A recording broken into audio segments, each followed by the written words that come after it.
Welcome back, everyone. Michael here with Offshore Citizen. Today I'm going to talk to you about some recent news which concerns Bitcoin and cryptocurrency, and that is that PayPal has announced they are going to allow you, in fact they've actually started now, allowing people to buy cryptocurrency through PayPal.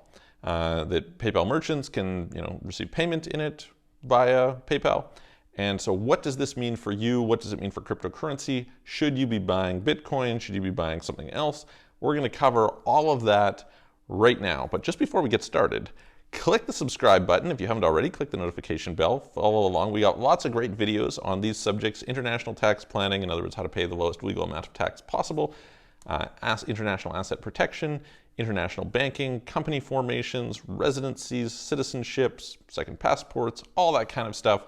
So please follow along, check out our other videos.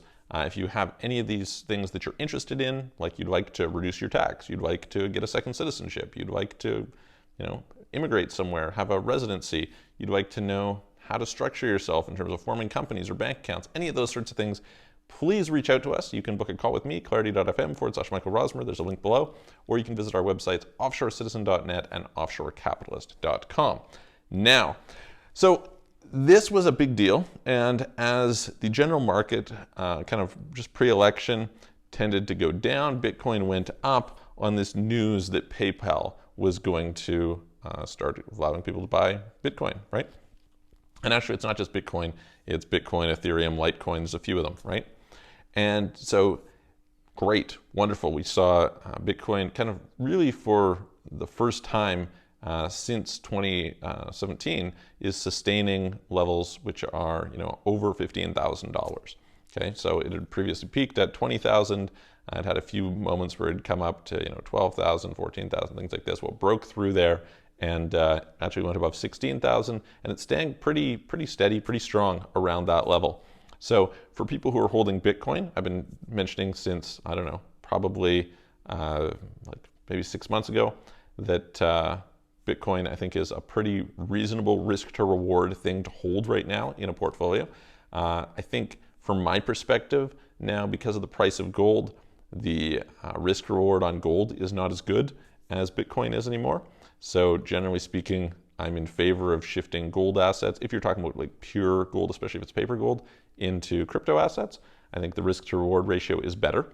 We'll see, but that's kind of my general perspective. I bought Bitcoin at around 7,000 this time around, and yeah, so time will tell, of course. But from my standpoint, if you're holding these things, this is good. So, does this mean, as many people seem to believe, that Bitcoin now is going to flourish, that crypto is going to flourish? Is this really bullish for crypto?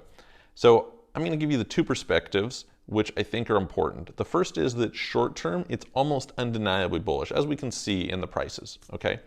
Pretty much what we've seen in the last little while is indeed one of the stories, which is that a wall of money is coming towards Bitcoin and crypto, is almost certainly true. We have Stanley Druckenmiller saying he's bought it now. We have Paul Tudor Jones, who put like 1% of his portfolio into it. We have a number of other major institutional investors who are endorsing it and going into it. There is a very high likelihood that the price of Bitcoin and the price of cryptocurrency goes up quite a bit in the next few years, okay? Just purely on the basis of supply and demand. You just have a limited supply and you have, a lot of money that's going to come in.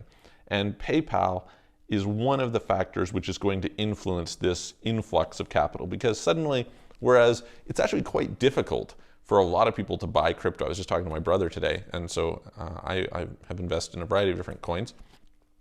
And I was telling him about this. We were discussing investment ideas, and he says, "Hey, like, how do you buy that?" And it's like, well, you have to go to an exchange, and you have to get set up with the exchange, and in the country that you're in, there's not really that many good exchanges. And then what are your payment methods? You have to somehow figure out how to transfer the money there. And then after you go through all that, then you can buy, and then hopefully you're going to send the money off the exchange and connect it to your MetaMask if you're doing some sort of Ethereum-based coin, and like, or your Trezor wallet, or hardware wallet. So like, it's pretty cumbersome to go through, right? So there have been things like Revolut had made some effort, eToro has some effort. Like, there's some of these that have some effort that have been put into allowing you to buy.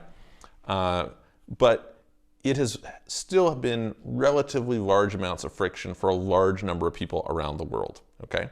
On top of that, there has been exchange risk, so multiple exchanges have been hacked, some have been exit scams, they've shut down, people have lost hundreds of millions of dollars, and as a result, it's not necessarily that safe. So suddenly you have an organization like PayPal, a couple $100 billion market cap, very trusted public company, and so people can feel relatively confident that their money is safe there, right?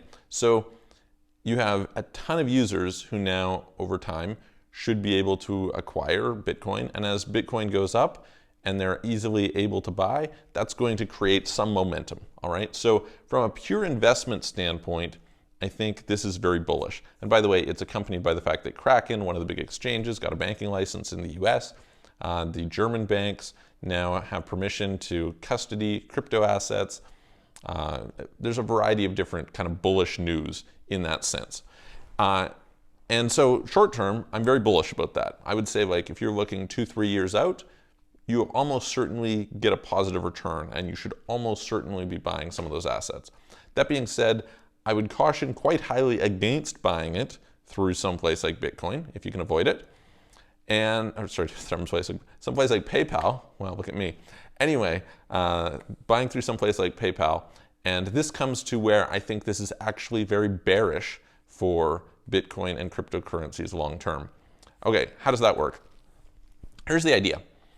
When Bitcoin was created, the idea was that it's decentralized. There's no single point of failure, no single point of control. In fact, there aren't even a dozen points of failure, a dozen points of control. It's virtually impossible to control because virtually anyone can mine and run a Bitcoin node, okay?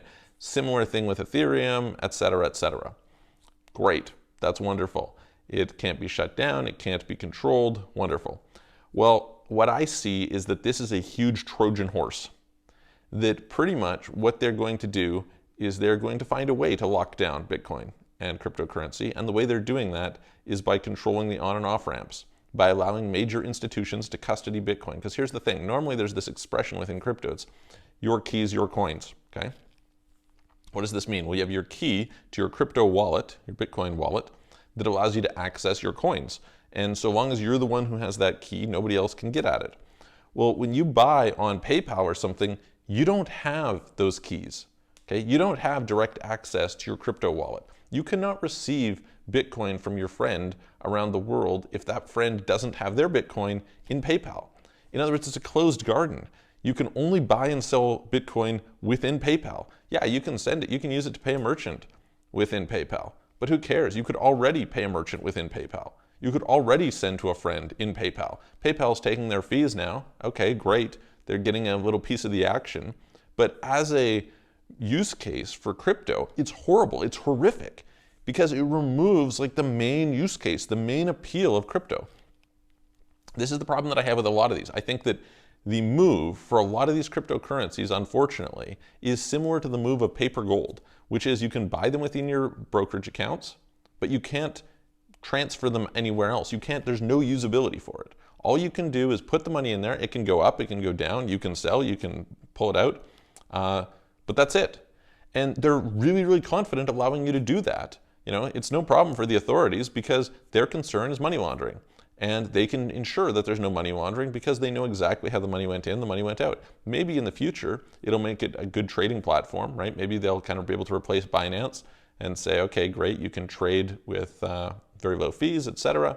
And they can have their whole little marketplace and they can generate a bunch of extra capital. Like, good for them, bad for the community, bad for the ecosystem, bad for all this. So in my opinion, very, very bad long term. I think it's a Trojan horse. I see a lot of people who are really excited about this stuff coming in. They're saying, oh, this is great. I mean, look, even PayPal's on board, these big Fortune 500 companies, all this. I'm like, this is horrible. This is not what you want. This hurts your use case. This hurts your objective. I think that it's a sign that they're going to treat it kind of like a stock. And you can't use stocks to spend on something, right? Like that's it. At that point in time, what's the real value? So short term, I think it's amazing. I think that if you're not in something like Bitcoin, Ethereum, et cetera, then, hey, listen, you should have a portion of your wealth there. It's a smart thing to do. I think the risk to reward is pretty good, even at this current price. Like I said, I bought at 7,000, and I think it was very good risk to reward at that point in time. Like, look, at this point, I think still you have an upside of, somewhere between 3 and probably 6x, pretty reasonably over the next few years, which is, a decent return. And I think your downside is relatively minimal. I don't think that you're going to see more than a 50% downside, even in like pretty major conditions. You could see like a really short-term spike down, but I think we've pretty much proven that the market has decided at this stage of the game that the price should be, over 10,000. And so I think you can rest fairly assured that if you hold through a downturn, you're going to return to that level, which is, okay, so you could have about a 33% drop or something like that. I think reasonably, though, the wall of money coming in is going to force it up. There's a good chance that over 5 years, it's very, very hard to imagine a scenario under which you would lose money. And it's very, very hard to imagine a scenario under which you wouldn't make a decent amount of money. So good bet from that standpoint. Ethereum is also, they're allowing you to buy a bunch of them, and Ethereum, I think, is like a super fantastic project. Lots to discuss there. But anyway, I hope that gives you some insight into what's going on. I think you should be deeply concerned. If you're a crypto person, don't buy it through there, okay? Don't do that. Instead, buy it properly where you have control of your money and, contribute to that cause, because that cause is really, really important to kind of like furthering the ecosystem, the community, etc. It's going to be a very, very important thing. So anyway, I hope that helps.